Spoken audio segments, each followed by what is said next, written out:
My name is Lee Elliott. I work for a company called Beyond Trust. Beyond Trust is a cybersecurity vendor that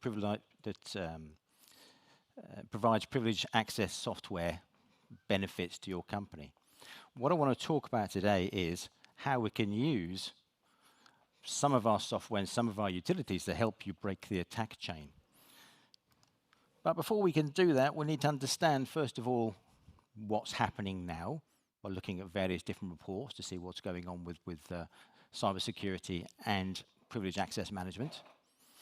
We'll then talk about how we can analyze the attack chain using some industry standard techniques that are used by a lot of security advisories to come into companies that have been attacked and work out how the attack happened. And then by understanding how the attack happened, we have the ability to go and start looking at how you can defend, because we can start saying, okay, this was used here, that technique was used there, and we can then map how privileged access management could have stopped those attacks. So, first of all, what I've called the state of the nation. Lots of stats on here. I'm not actually so bothered about the statistics, but if you have a look at some of the categories down on the side there, and think about how long you've worked in IT, maybe in cybersecurity, and start thinking about some of those different categories and how they've changed in the time that you've been in this profession. So, for example, just looking at the top, increased remote access. COVID changed a lot of that. Prior to 2020, I spent most of my time traveling, visiting customers. Then after an enforced sort of 18 months to 2 years working from home, then people have got used to it. So I don't have to travel so much anymore, but I have to connect remotely to a lot of places. We've now got this work anywhere world. People want to work anywhere, and that's fine. That's not a problem. The problem comes when you're giving privileged access remotely. That can create an issue, especially when we're talking about down here, this reliance on third parties. Every customer, every organization I've ever spoken to requires third parties to support their business in one shape or another. And they connect remotely. So how would you do that securely? Typically, we have VPNs. VPNs are fraught with CVEs and other problems. Things like Citrix, another way of doing it. Again, not the most stable or best way to actually do it. So there's other ways in the market that you can do this, some of which Beyond Trust can do. The cloud's expanded now and opened up a whole new threat vector as more and more facilities and functions and services are being pushed into the cloud, and how then do we protect against that? Wider scope of who is considered privilege. This is really talking about things like shadow IT. In every organization I've worked with or worked for, there's always someone in the HR department who has rights over the HR applications. There's somebody in the finance department who has the rights over the finance applications, but they're not in IT. Therefore, they're sort of outside the usual compliance regulations of IT. They just do their own thing and we leave them to it. However, when we start talking about privileges, we need to look at all the privileges across the board, not just what IT or the ICT department do. So we have to start thinking about all those areas of shadow IT in the organization as well. So let me put a little bit more fact behind some of this. Every year for the last 10 years, Microsoft produces this annual vulnerability report. And they start looking at all the vulnerabilities within their own products. Now, bearing in mind, Microsoft OS is still a popular OS, especially on the desktop, then this becomes, what they find becomes quite important. And this was a bumper edition because it was a 10-year anniversary. And it gave them enough data, 10 years worth of data, to actually start making some good comparisons. So let me show you just a couple of charts from here. We won't go through the whole thing, but I pulled out a couple of interesting charts. First of all, a snapshot of the decade from 2013 to 2022. A couple of lines in here to look at. First of all, the orange line. The orange line is a list of total vulnerabilities. So you can see from 2013, there was only around 330 vulnerabilities. It's now gone up to nearly 1,300 for last year. So that's the bad news. The good news is the little pale blue line at the bottom is that critical vulnerabilities, vulnerabilities that had a score of 8 or above, have actually dropped. So there's lots of vulnerabilities, but not so many critical vulnerabilities. Okay, so a bit of mixed messaging, but it is what it is. So if we just compare some of this information to the information I have on this chart, and in this chart, again, you don't need to understand it all, but there's two categories I want to point out. First of all, the pale blue category here, and you can see that's increased every year. And the pale blue category is all about the ability to do elevation of privilege within that vulnerability. Now that's gone up. So that means in those critical vulnerabilities that are still left, the biggest problem with them has been the fact that people can hack into them and provide and do this elevation of privilege. Now what that actually means is hackers are having to work harder because there's less critical vulnerabilities, but they have the ability to get more privilege from the existing vulnerabilities. And that makes privileged access management even more important in the environment that we're in. So let's talk about analyzing the attack chain. If you get hit with ransomware, typically what our customers do is call in an advisory or a security firm like Mandiant or whatever, and they will come in, they will analyze, and they will look for artifacts and indicators of compromise within your environment. And they do this for a couple of reasons. They do this because every threat actor team, every ABT, leaves a signature of the tools they typically use and the techniques they typically use. And what they can then do is take those and they can work out how the compromise happened, and then we can start looking at how we can fix it. Now there's various different models that can be used to analyze the attack chain. Lockheed Martin did a cyber kill chain, for example, that's still used. But the most popular model is what we call the MITRE attack chain. Now this is an eye chart. I don't expect you to be able to read all of this unless you've got really good vision. We'll zoom into some of this in a minute. But let me just give you an overview of what this is. So every column here indicates a step, a likely step to go through in an attack chain. Below it, you have the number of techniques. So 7 means there's 7 techniques there, for example. And that means they're the different identified techniques that have been identified in the past of ways that hackers have gone through that chain. This is all public. This is straight off their website. I'll put a link in there somewhere to it. So if I zoom in a little bit, just to give you a better chance of trying to read some of it, you can see, for example, if we look at reconnaissance, things like scanning, some sort of phishing and gathering host information, phishing there, searching different databases. You know, there's some OSINT information in here as well. And this goes through to the other half, which then starts talking through all the way from command and control, exfiltration, and then whatever impact they're driving for. Whether it's destroying data, whether it's stealing data, whatever they're trying to do to extort the victims of this. Now, if we drill in a little bit deeper, just to give you an idea of this, if I then go and look at privilege escalation, which is obviously one that's interesting to myself and my company, there's 13 different techniques in there. If I click on that on the MITRE webpage, it'll take you through and it'll show you all the privilege escalation techniques are. They list them further down with a code.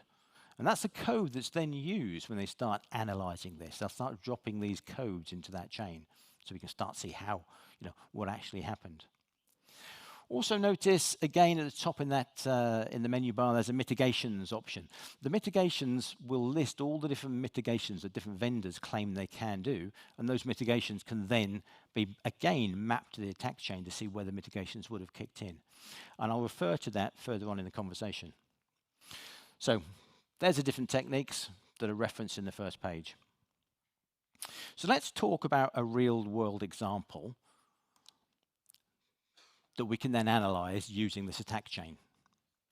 So, 2022, in August, Cisco turned around and admitted they'd had a breach. The breach actually happened in the May, almost a year to today's date ago. Nothing bad was stolen. They managed to contain it, and it took them a few months to actually analyze it and work out what happened. Cisco have their own security department called Talos, which was employed to come in and do the analytic work. So it was a fairly classic breach. There's some compromising of credentials, coming in via the VPN, going through all the classic stage of executing, persistence, lateral movement, also hiding their steps and destroying data, trying to exfiltrate data, and it basically led to Cisco having to do this work and announce on the press that this had happened. So let's look at that in a bit more depth. So what I've done is I've simplified that attack chain for you, because otherwise you wouldn't be able to see what I'm doing here, to abbreviate some of the steps. So we've got the access and the persistence and then executing. So the way they initially got credentials, or the threat actor got credentials in this particular case, is via a compromised Google account. So one of the Cisco employees used his own Google, the Gmail account, to log into Chrome, but he also then saved work credentials in that profile. So his account, his Gmail account, then appeared on Have I Been Pwned, you know, the classic list of hacked credentials. One of the bad guys got it, logged in, from wherever he was logging in from, and in there he could now start to access all the stored credentials in that browser. That gave them step one. Step two was now cracking the MFA code they needed. So what they did for that is they used a bit of social engineering, and it's listed as phishing, but it's now called voice phishing or vishing, where somebody calls very polite saying, "You've just received an MFA request on your phone. We need it for this service. Can you please accept it?" And they did this continually until the guy, because of what they called MFA fatigue, just went, "Yeah, okay," accepted the MFA request. And that gave the other people access. So now they've got the password, they can log in via the MFA code, and they're into the systems. So the first thing they did after that is they then started re-registering or registering a lot of new devices, more phones, more laptops, more hardware devices, registering for MFA, because they're in now as a legitimate person. And that meant even if the MFA was changed on the actual user's end, they still had the ability to get into the organization. They then started searching around, looking for what they can hack. At the moment, they're still only in as a user account. There's a good write-up to this, and if you get the slides, I've put the write-up down. And the write-up's from Cisco, but I get the feeling they haven't told us completely everything. I think they've kept a few things behind, because there is a little bit of working out how they got privileged accounts. And they mentioned that, in the write-up, they mentioned that the hacker managed to move laterally to the Citrix environment, and from there managed to do privilege escalation, but they don't detail how it was actually done. So this is all the information I can get out of it. But you can see as they start moving through, the identified technique codes have been put into here, because this is how they analyzed it. A couple of ones to point out that also gave us a little indication of who this was at the end. And there was two groups identified here. One was a Korean group and one was possibly a Russian group. This valid accounts local admin, what they managed to do is create a lot of new local admin accounts. And those admin accounts were only given the name Z. And we've seen that quite recently with what's going on in Ukraine. It's the symbol of the Russian invasion. So that sort of put another group in mind, the Lapis group, which is a Russian state-backed threat actor group. So they started doing that. They then started doing more lateral movement by taking over and logging in service accounts. They then started to deploy software, and when they started to deploy software, they found a key in the registry, and they misused the key. The particular key is designed for software engineers to run debuggers. However, that software key, that registry key, doesn't actually check what's being run. So rather than a debugger.exe, they used psexec, which is a remote execution tool, with different command lines to then go off and start probing and pushing things out all over the place. They started clearing up after themselves. So they started deleting events in Windows event logs and clearing them out for certain days. And they also then, when they're finished with those local accounts, they started to delete them. Then eventually they tried to steal the data. Now, the only data they managed to steal was some data from a user's box storage account. They managed to get into that and steal some data. And they actually used that as a screenshot afterwards to try and extort money from Cisco. From the write-up, it suggests Cisco actually watching this as it happened. They were sitting there, they'd seen it, and they were just watching to see what the attacker would do and what paths they would go without actually letting them get access to anything that was really sensitive. So at a time, Cisco closed this down, they shut it down. The aftermath was that they tried to extort money. When that didn't work, they found that they were still being hit with lots of phishing attacks or spear phishing attacks to top executives to try and click on dodgy links and try and get back into the organization. Now, we can defend against a lot of that attack chain using privileged access management techniques. So, first of all, this is some advice that was posted to a dark web chat room by a threat actor who'd just been paid $4 million for an attack. And as part of the contract, he said, I'll tell you what, afterwards, I'll give you some advice on what you could have done. And if you look at this, most of the stuff in yellow there is something we can do with privileged access management. So they're techniques that we have already. The rest of it's common sense. One thing that's quite interesting is don't count on antivirus. A lot of people think antivirus is all they need now on their endpoints. Antivirus is only relevant for about 50 to 70%, depending on what you read, but only about 50 to 70% max of actually stopping any threats. Another quick quote from some guy from the National Security Corporation in the US. And he just starts to put a little bit of a grounding on here. Everyone's scared to death ransomware is some sort of devil. At the end of the day, it's not. It's software that has to be run under the user context. So what we need to do now is protect those users. So ransomware has no effect. Least privilege is probably one of the best ways of doing that. This is common sense. Only give users the ability to do what they need to do. It's an old concept. It's actually the oldest concept of privileged access management. It was mentioned in these books, which came out in 1985. These are US Department of Defense books, sometimes called the Rainbow Series because of the different colors of the books. So it's an old concept, but companies are still struggling with it now.